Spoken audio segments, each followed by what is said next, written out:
And so the months dragged on, as they made their way north toward Tahiti. Cook on one side of the table in the great cabin, working on his new charts, while Banks and Solander were on the other end, pressing plants and cataloguing new specimens.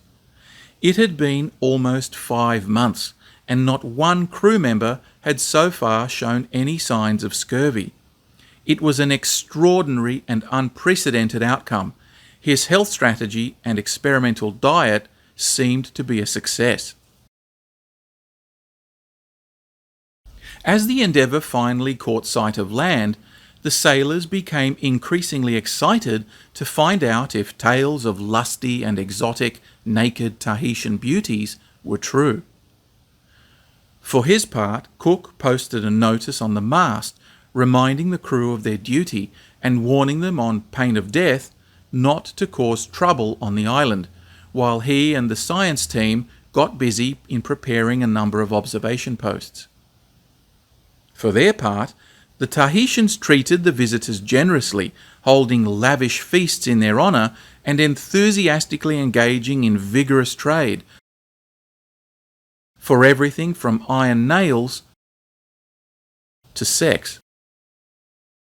They were known to drive a hard bargain and were particularly inclined to theft.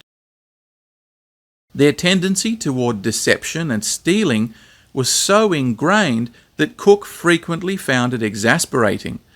On one occasion, important scientific equipment went missing, with the usually restrained captain being forced to demand its return by taking a chief hostage at gunpoint. Sure enough, the goods were returned, and he was afterward treated to a conciliatory banquet, only to then have his breeches stolen. Such were the many peculiarities observed among the Polynesians. According to all accounts, the Tahitians led a free love and casual sex lifestyle that would make a hippie nudist commune envious, with Playboy Banks, in particular, developing quite a reputation with the ladies. Cook, for his part, abstained from pleasures of the flesh. He was a devoted family man, and by now, surely a father for the 4th time. He had 2 sons, James and Nathaniel, and a daughter, Elizabeth, with their mother surely delivered of their 4th child by now.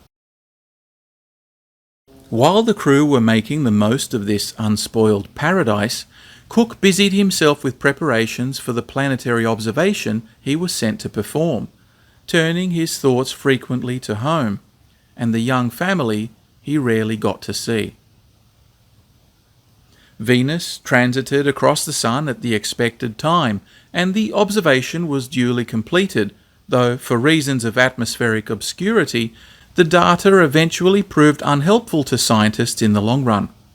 In any case, it was time to say goodbye to their Elysian paradise and sail south in search of terra incognita.